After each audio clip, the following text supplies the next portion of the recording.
Hi, everybody. It's Miss Corey.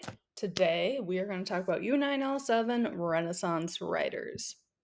So, learning target students, you'll be able to identify the impact of the printing press. Students will be able to identify the impact of famous writers and writing techniques of the Renaissance era. So you're going to watch the Ed puzzle and answer the questions. Questions I will ask you today will be in blue text. Also follow along in your study guide under lesson 7. Important concepts and like vocab words will be in red text. And of course, if you have any questions, email me or come to office hours. So the printing press, that is one of the most important inventions of European history. So in 1436 was when it was first created, and it was a machine that allowed mass printing of books. So prior to this, all books were handwritten. So what would happen is like someone would have a book, like either like on a little pedestal in front of them or beside them, and they would just write from the master copy, just write and write and write. So it was really labor intensive. And it was very expensive. So only the wealthy and the church officials could afford handwritten books. Metal workers played a really important part in this as well, because in order for the press to work, you need letters. So they would make tiny little metal letters. And then what would happen is that the operator would put the letters together, which would create words, which then create sentences, and then that creates pages. And then they would kind of daub it with some ink over the letters, and then they would press it onto the paper. And the paper was then hand bound to the spine of the book, so it like holds together and doesn't fall apart. And that allowed books to be made in mass quantities. So, also one of the big things that came in about 1000 CE was also like paper made out of a wood particle. Before then, paper was usually made out of like skins of animals, which of course would be very expensive because then you'd have to kill an animal just to write on something. And you can thank the Arab Muslims for bringing that over to Spain. So here's a video of how the printing press works.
All right, so Johann Gutenberg.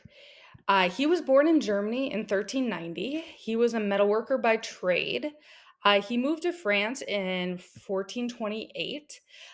So usually we're like, oh yeah, he was the inventor of the printing press. Yes, he took all the credit for it, but there was actually 3 other men that invented it with him. And they were Hans Riff, Andres Dredsen, and Andres Hielman. One of them died, one of them sold the rights to the press to Gutenberg, and one sued Gutenberg and won. There's kind of like a whole backstory about it. The Britannica page had a good, like, kind of like shorter description of how that all worked out. But anyway, in 1450, he got an investment from a really wealthy investor to open up a shop and had over 800 guildsmen run a company.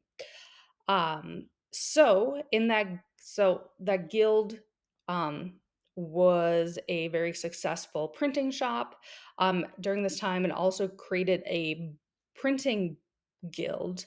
And when Gutenberg died in 1460s, he had a very successful shop. So, why do you think that printing a mass quantity of books changed European society?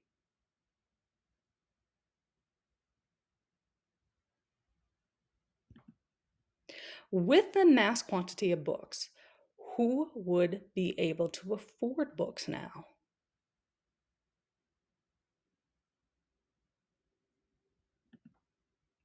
That's right. The middle and the lower class are going to start affording books because they're just really cheap thanks to the printing press and making mass quantities. So, with the middle and the lower class now able to obtain books and eventually learn how to read, what kind of ideas do you think are going to spread around?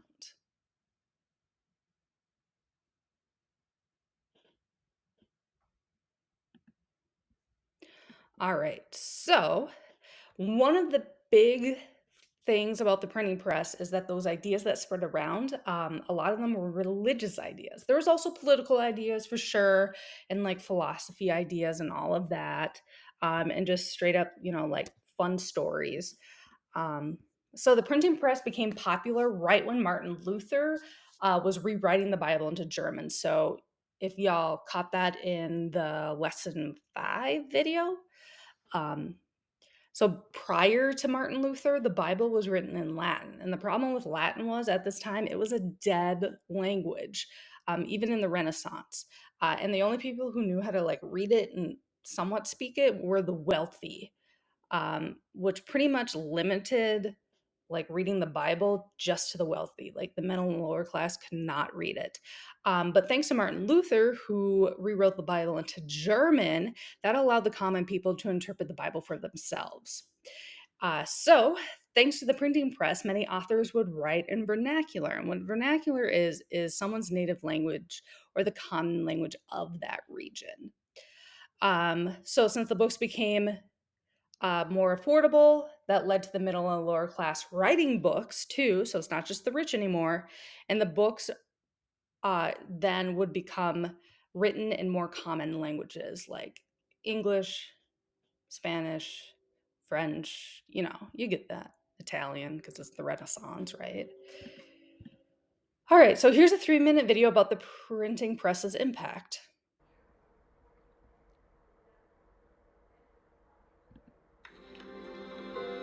Everybody knows the story of Gutenberg and his printing press. Nonetheless, it's still one of the greatest stories in the history of invention. I believe that the printing press was our species' intellectual Big Bang. Knowledge, up to that point, was the property only of a small number of people, whether it be royalty or a religious order. And the ability to produce books is severely limited because to produce a book, a person has to sit with one book and painstakingly copy it into a second version. They were fantastically expensive. They took a really long time to make. They were prone to transcription errors that would propagate from volume to volume. And these limiting factors kept them from being distributed to people. Gutenberg saw an opportunity. He knew it was possible to print in a new way that would make it less expensive. He saw this as a tremendous money-making opportunity. Gutenberg has the idea for movable type. Movable type, where you didn't have to make new ones for each page. You could just arrange the letters, and then you could print as many pages as you want. Once movable type came into play and the production costs went down, knowledge flourished. The ability to have access to this world of knowledge was absolutely transformational for Europe. So you had this huge boom in literacy, And with the awareness that there was such a thing as a book, became curiosity about what was going on around the world. If you look at the first couple of hundred years of what today we call literature, it wasn't religious like the Bible. Almost all of it was travel literature. People wanted to explore. If they couldn't personally leave their homes, they wanted to explore through knowledge. The notion of pressing blocks against paper to make images or text had been around and had really come from China, but no one had ever turned it into a real manufacturing process. That's the difference.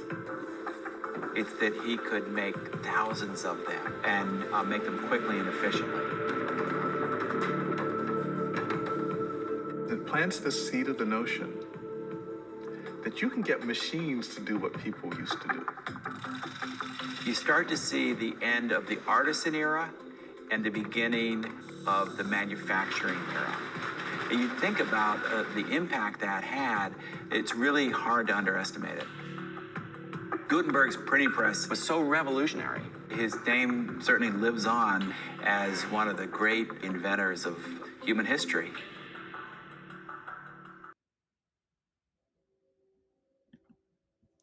All right, it is good to note though, yes, Gutenberg printing press, we're like, yeah, he was the first guy to invent the printing press.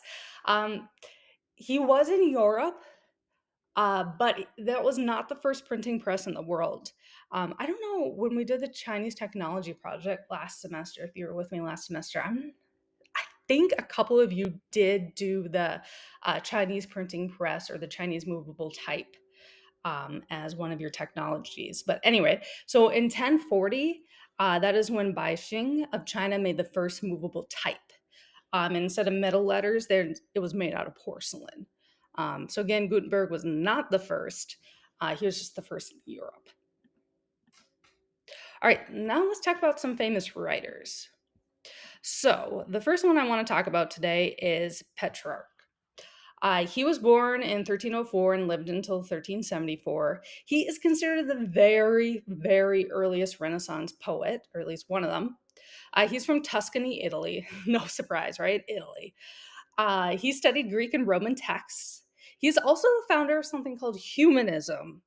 And what humanism is the study of Greek and Roman texts, art, philosophies, and culture for the simple sake of knowledge. So during the Middle Ages, a lot of that kind of like that technology, that thought process was lost or became very unpopular during the Middle Ages. Humanism was kind of a way to get back into thinking about like the philosophy terms. I don't know how to say that word. And like architectural like structures and science mindset that the Greek and Romans did. So Petrarch weaved humanism and Christianity together. He also interpreted the Greek and Roman text through the lens of a Christian mindset. So if you ever read any of his work, he likes to compare Christianity to Greek and Roman society a lot. Also, there is Giovanni Boccaccio. And he was born in 1313 to 1375 in Tuscany, Italy. He moved to Florence in 1340. He was actually like BFFs with Petrarch. In 1350 is when they met. He helped create the idea and promote popularity behind humanism, and he also wrote something called the Decameron, or the 10 Days Work. And in this story, I've never read it, but it sounds kind of interesting actually. It is 100 stories that he put together in this book, told by 10 people who escaped the plague-stricken Florence during the Black Death. And these stories range from anywhere of stories of love to laughter to adventure to trickery. And I think I looked it up, and you can just like find it at Barnes and Noble or something. You can probably find it on the internet, to be honest. And I like how they have like matching portraits too. They look like the same person. BFFs. All right. So next one I want to talk about is Machiavelli. Sorry, I don't know Italian. So sorry about that. So he was born 1469 to 1527. He was born and raised in Florence. Who would have ever guessed? He was actually born into a poor family, and he worked his way up in government positions, and eventually he became a very prominent politician in 15 until 1512.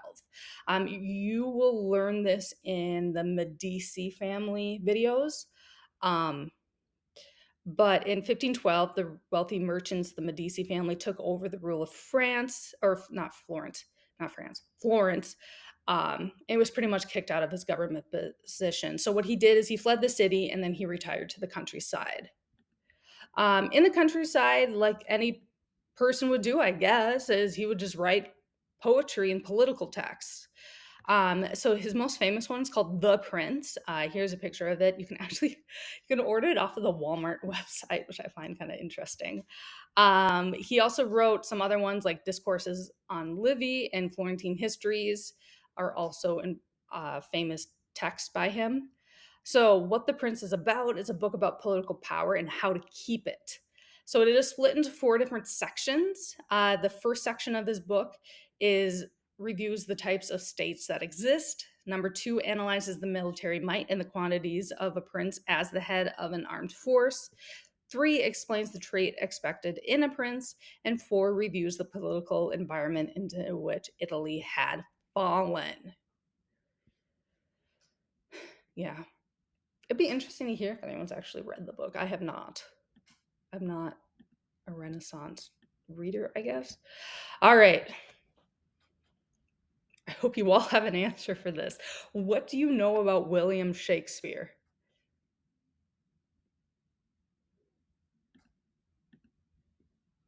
Yeah. I could probably talk to Miss Oy and she'd probably tell me, yeah, all of you have like heard of him, learned about him, or read something about him, right? He's really big in English classes. So he lived from 1564 to 1616.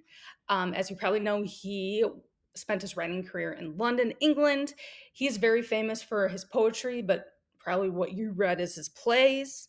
In 20 years, he wrote a total of 37 plays. And they range in genres from tragedies to comedies to histories. He was like the favorite playwright of Queen Elizabeth I and also the predecessor King James I. He was also sponsored by a really wealthy actor and businessman named James Bergbag, who built the Globe Theater just for Shakespeare and his company in 1599. And here's kind of like a little artist rendition of the theater. So in 1592, a plague was devastating London. During isolation, Shakespeare turned to writing poetry. So in his poetry, he wrote something called sonnets. And what sonnets mean in Italian is little sound or song. So Shakespeare did not invent the sonnet. It was actually invented back in the 1200s. But he just kind of was the guy that made it really famous. Petrarch also wrote sonnets, if you wanted to know. What sonnets are? They are 14-line poems, and they have a rhyming scheme of A, B, B, A, B, B, A, C, D, C, D, C, D. There's a reason why I'm not an English teacher.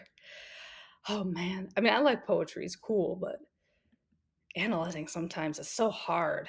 All right, so here's an example of a sonnet. I'm going to read it to you. Are you ready for this? I'm going to stutter so much.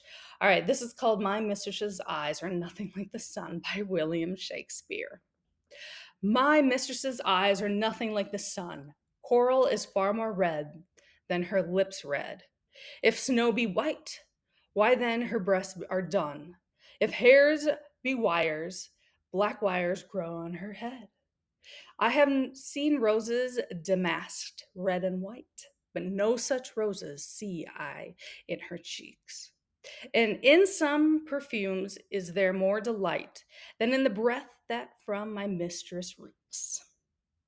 I love to hear her speak, yet well I know that music hath a far more pleasing sound. I grant I never saw a goddess go. My mistress, when she walks, treads on the ground. And yet by heaven I think my love are as rare as any she believed with false compare.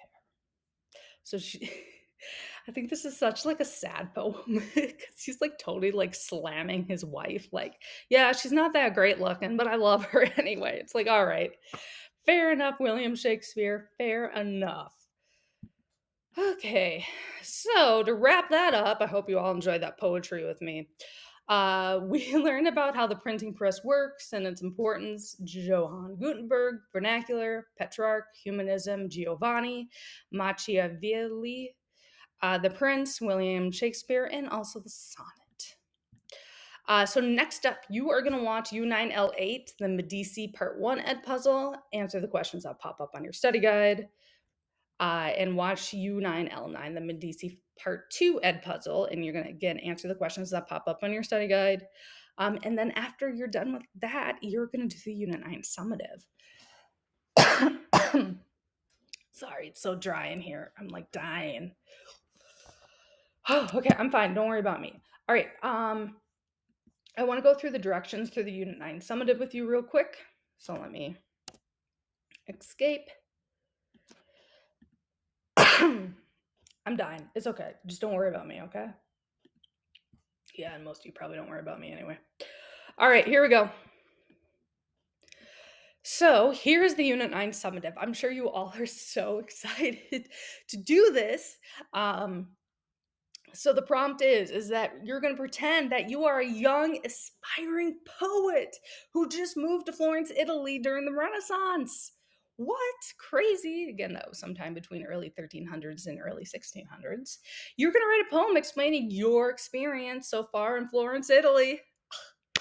But you all are like, this ain't English class. We don't have to write a poem. Yes, you do. Because, tests are great. And you'll see that I'll try to do tests every other unit. But grading tests aren't fun. I want to listen. I want to read your poetry. It's going to be awesome. So your poem must be a minimum of 14 lines long. You're like, 14 lines? That's not very much because you just need at least 5 words per line. Your poem must have some sort of rhyme scheme, which is what a rhyme scheme is pretty much like the more traditional poetry where the words rhyme at the end of each line. I will not be picky on your pattern or rhyme scheme, just as long as some of your lines rhyme. If you're unsure what a rhyme scheme is, there is a video that you can click on this document that will teach you in like 3 minutes of what a rhyme scheme is. And if you still have questions, you can let me know, or you could let your English teacher know, because I bet they would be thrilled if you asked. So you must use a minimum of 6 vocab words from the Unit 9 study guide. So any of those like vocab words that we talked about that are like in, red that pop up, or anything like that was in the lesson 5 video that popped up about like the Lutheran Reformation. That's all fair game to use as a vocab word. So you need just 6. You can use more if you want, I don't care, but 6 is the minimum. Then you're going to underline your 6 vocab words as well. If you don't, you lose a point. Once you're done, you're going to turn your poem into the Turn It In Dropbox in Schoology that's titled Unit 9 Summative Turn It In. Ooh, so original. Note, if you plagiarize or use AI, which Turn It In does pick up on, you'll have significant points knocked off, if not a 0. And I will give you a 0, by the way. If you are successful, or if you successfully write a Shakespearean sonnet following the rhyme scheme of A B B A A B B A C D C D C D and hit all the other requirements for the summative, I will give you 2 points of extra credit under the summative category. I know for you, you're like, that's not very much, but it is. It is kind of a lot.